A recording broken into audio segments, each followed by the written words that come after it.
Welcome to the Deep Dive, where we take a stack of compelling sources and research and, well, give you the ultimate shortcut to being truly well-informed. Today, we're tackling something pretty fun, actually. It's where comic book physics meets real-world cutting-edge engineering. We're swinging into a deep dive on the science of Spider-Man. That's right. We've got everything here, from, classic comic book guides explaining his physiology to brand new reports on material science. Yeah. And our mission is clear. Unpack which of Peter Parker's amazing abilities are pure fantasy, wish fulfillment stuff, and which ones are actually inspiring, like high-level research in labs right now. We want to give you that insider look, the science fact that's kind of woven into the science fiction. Definitely. And I guess we have to start where it all began, right? The Right. spider bite. The bite, yeah. The core idea, whether it's the original, radioactive spider or the genetically modified one from the Sam Raimi movie, Right. it all hinges on this idea that a single bite can transmit superpowers. Or, fundamentally rewrite your DNA. Okay, so let's just get the bad news out of the way immediately. But yet, the bad news is, look, if you get bitten by a spider, the only thing you're going to be fighting is maybe some nasty swelling. Right. Or maybe nausea. Exactly. Spider venom, it's almost an entirely digestive enzymes, basically stuff to liquefy their prey. So they can drink it? Yeah. Or neurotoxins to just paralyze it. It's definitely not some custom-made cocktail for gene editing. So no crime-fighting abilities included. Sadly, no. It absolutely will not grant you super strength or the ability to swing from buildings. Sorry. Okay, so the mechanism, the bite itself, Yeah. that's out. But our analysis did show that the idea of, DNA swapping between species, that's not pure fantasy. Well, no, not at all. It just relies on something, well, a bit sneakier biologically than venom. What are we talking about then? We're talking about viruses, specifically retroviruses. These are kind of unique because they carry their genetic info as RNA. And when they get inside a cell, they convert that RNA into DNA. Now, if that DNA manages to stitch itself into our chromosomes, it's there permanently. So wait, the mechanism for potentially huge genetic change isn't a spider, but a virus. How common is that in, our own history? Oh, incredibly common. I mean, if a retrovirus just infects your normal body cells, the effect doesn't last. But if it gets into your germline cells, so sperm or eggs, Then it gets passed down. exactly, that foreign DNA becomes a permanent hereditary part of the genome. And this isn't just theory. It's estimated that maybe 8% of the entire human genome was acquired exactly this way over millions of years. 8%? Wow. That's a significant chunk of our code. It really is. We are basically walking, talking records of successful viral invasions, Yeah. genetically speaking. And our research mentioned this viral DNA wasn't just, leftover junk either. No, definitely not. Some scientists think this viral DNA might have actually played a key role in the evolution of the mammalian placenta. So yeah, while you won't get Spidey powers from a bite, our own genes show this history of, well, constant modification. It's kind of chaotic. All right, so since nature isn't cooperating on the proportional strength of a spider front, scientists decided to, bypass biology? Pretty much, yeah. They focused on engineering the super material everyone associates with Spider-Man, the silk. Spider silk, which is amazing stuff. Oh, it's incredible. It's like 5 times tougher than steel by weight, super elastic, perfect for things like medical sutures or maybe even body armor. But there's a big problem. Volume. Exactly. Volume. Spiders are, well, they're loners. They're territorial. They're often cannibalistic. So spider farming isn't exactly practical. Not at all. It's really difficult, super expensive, and you just don't get much silk out of it. So if you can't farm the spiders, how do scientists get enough of this high-quality silk? They get clever with genetic engineering. They realized, hey, we don't necessarily need the whole spider. We just need the recipe for the silk protein. So they engineered other animals, farmable ones like goats and even mice, to actually produce those specific spider silk proteins right in their milk. Goats making spider silk protein in their milk. Yep, which can then be harvested and processed. That sounds complicated and maybe still slow. It is, which is why some other work, like at the University of Wyoming, might be even more practical in the long run. They created silkworms, but with spider DNA mixed in. Silkworms. Okay, that makes sense. We already farm those easily for textiles. Precisely. So now you've got these hybrid silkworms spinning sort of hybrid silk. It combines the easy farming of silkworms with the amazing strength of spider silk. And the applications. Oh, potentially huge. Huh. Things like creating synthetic versions of human tissues like artificial ligaments. So, you might end up with spider parts in your body eventually. Just administered by a surgeon, not a radioactive accident. Exactly. Okay, let's shift gears from genetics to physics. The other totally iconic power, wall crawling. The comics actually get pretty specific here, don't they? They do. It's kind of impressive, the detail. They talk about Spider-Man mentally controlling the flux of interatomic attraction Electrostatic force, yeah. to make temporary molecular bonds. Yeah. Great comic book technobabble. But nature has a simpler way. Much simpler and arguably more elegant. It comes down to something called van der Waals forces. Okay, explain that. Like, how do the real experts, geckos and spiders, actually do it? Right, so geckos and spiders, they don't use suction cups or any kind of sticky goo. It's all about maximizing surface area at a microscopic level. Microscopic hairs. Exactly. They have these tiny hairs called setae on their feet, and each of those hairs branches out into hundreds of even tinier nanohairs called spatulae. Spatula. When these incredibly tiny spatulae get really close to a surface, they take advantage of the natural, weak electrical flicker that exists between all molecules. That's the van der Waals force. So it's like millions of tiny, weak magnets adding up. Sort of, yeah. It's countless points of contact creating a strong collective bond. And crucially, these bonds are temporary and perfectly reversible. They just peel their foot off, break the contact, and stick it down again. Okay, sounds great. But here's where the physics nightmare starts. Right. Because this brilliant natural system completely falls apart when you try to scale it up to human size. Yes. This is where the square cube law just ruins everything. The nemesis of giant monsters and superheroes everywhere. Pretty much. The law basically states that as any object or creature gets bigger, its volume and therefore its mass, its weight increases way, way faster than its surface area does.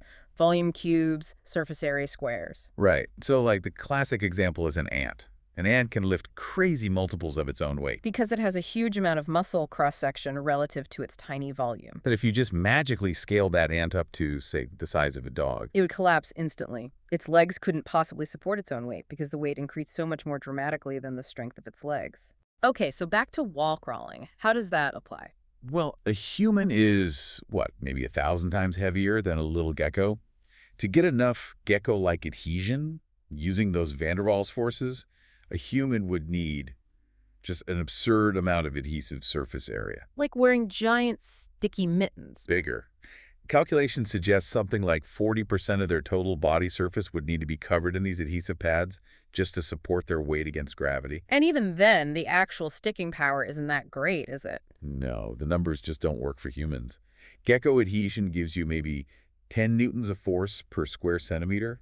Compare that to superglue, which is closer to 1,000 newtons. That's a huge difference. It is, and that's the dilemma. Yeah. If you make the adhesion super strong, like glue, you lose the reversibility. You can't just peel it off easily. And if you keep the reversibility like the gecko's setae... It's nowhere near strong enough to hold a person up. Okay, so biology fails us again. Mhm. How are engineers trying to bridge that gap?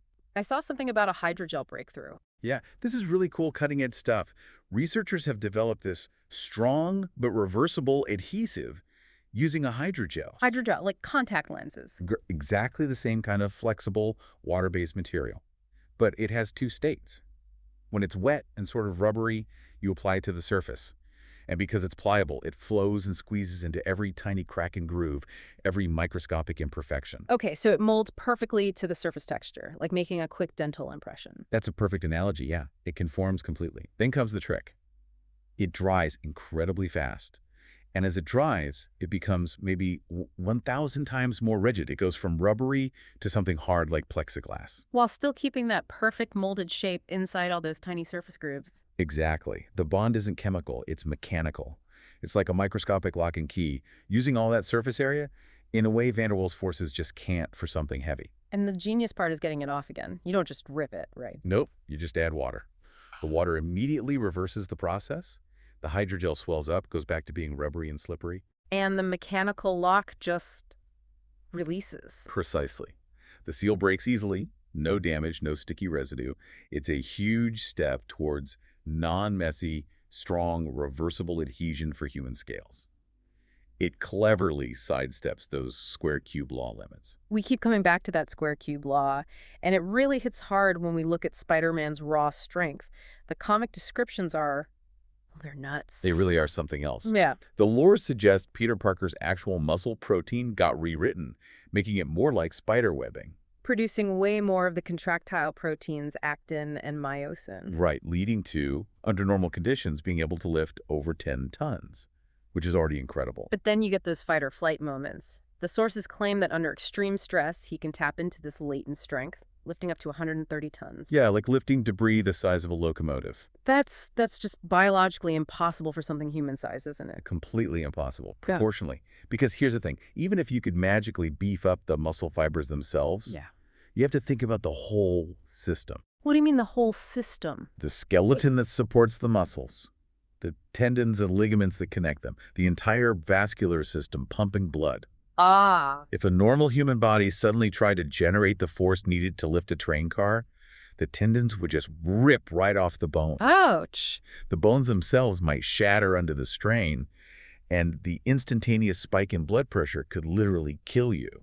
The body just can't contain that kind of force unless the entire structure, bones, tendons, everything is proportionally augmented too, not just the muscles. So biology is the hard limit again. What's the real-world path to getting those kinds of superhuman stats if we can't rewrite DNA with viruses or radiation? Well, the answer is pure engineering. Powered exoskeletons. Bypassing biology altogether. Exactly. We just use external technology.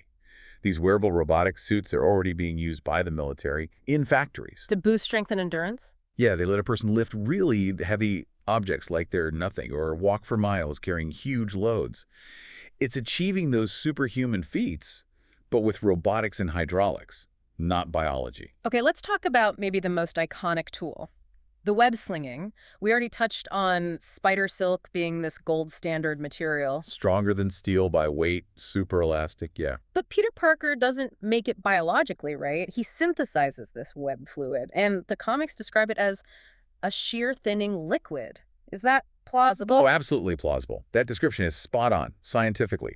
A shear thinning liquid or polymer is basically something that's really viscous thick. Doesn't flow well when it's just sitting there. Like molasses. Kinda, yeah. Yeah. But the moment you apply stress to it, or shear it, its viscosity drops dramatically and it flows really easily. You used the ketchup analogy earlier, right? It's the perfect everyday example. Ketchup in a glass bottle, it just sits there. It's too thick to pour easily. Until you whack the bottom or shake it hard. Exactly. Yeah. You apply that shear stress. That stress forces the long polymer molecules inside to align, reducing the internal friction, and it flows out. This principle is actually super important in things like 3D printing. Ah, how so? Well, you need the material to flow easily through the tiny printing nozzle under pressure. That's the shear stress. But the instant it leaves the nozzle and the stress is removed, you need it to solidify almost immediately to hold its shape. Shear thinning makes that possible. So, the web shooters. The fluid being liquid under high pressure in the cartridge and nozzle. That's the shear stress. But then instantly solidifying into a strong web line when it hits the air and the pressure drops, that's totally consistent with shear thinning polymer science. Exactly. The mechanism is sound, and we're getting better at making the fiber itself, too. The synthetic silk? Yeah, the biotech is moving fast. Yeah. Companies are now producing lab-grown spider silk.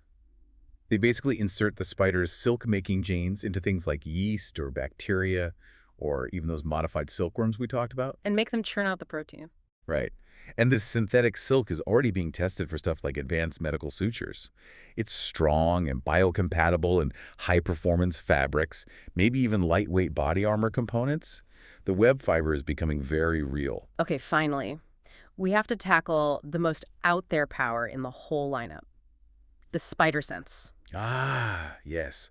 The spider sense. That tingling precognition, the warning of danger before it happens. This is where we really leave science fact behind, isn't it? Well, completely. This is pure science fiction, the ultimate fantasy power, really, because it's about processing information, potentially future information, at an impossible level. And the descriptions go way beyond just a simple danger warning. They do. It's often described almost like an omnidirectional sight. Like his skin itself acts as this huge sensor array, subconsciously picking up and processing all sorts of ambient energy. The amount of data he supposedly gets is staggering. It's wild, detecting hidden weapons just by their, quote, distinctive reflective signatures, spotting villains in disguise by reading their unique electromagnetic auras. Or even, like, subconsciously figuring out how to disarm a bomb.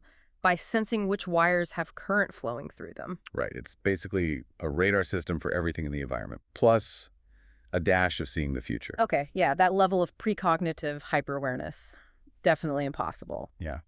But is there any tiny biological grain of truth? What's the inspiration from real spiders? Well, real spiders are masters of sensory input, but it's all based on detecting things happening right now. Okay. They have incredibly sensitive hairs all over their bodies and specialized organs called slit sensilla. These can detect minute vibrations, tiny changes in air currents. So they can feel a fly landing in their web or maybe sense something approaching through vibrations in the ground. Exactly. It lets them react incredibly quickly to the slightest disturbance or potential threat nearby. So it is a kind of hyper-awareness, absolutely. But it's all cause and immediate effect. It's definitely not seeing the future. But science is still trying to copy that amazing sensory input, right? Even if it's not precognitive. Oh, for sure. The sheer sensitivity of those spider hairs and sensilla is inspiring loads of research into new sensor technology, Like what? developing bio-inspired sensors that can detect incredibly subtle airflows or tiny environmental vibrations. This could really improve robotics, environmental monitoring systems, maybe even lead to more responsive prosthetic limbs. So we're building the super sensitive radar, even if we can't build the psychic warning system. That's a good way to put it. Okay, so wrapping this all up, what does this mean for you, the listener who asked us to take this deep dive? We've seen Spider-Man is this really unique bridge between biology and engineering. Yeah, his creators clearly drew a lot of inspiration from real spiders. The silk, the wall climbing, the agility and strength. But those natural abilities immediately run into hard physical limits like the square cube law as soon as you try to scale them up to human size or demand that level of performance. Right. So I think the biggest takeaway is, while the biology of Spider-Man is largely impossible, the engineering needed to mimic his key powers. Well, that's actually happening.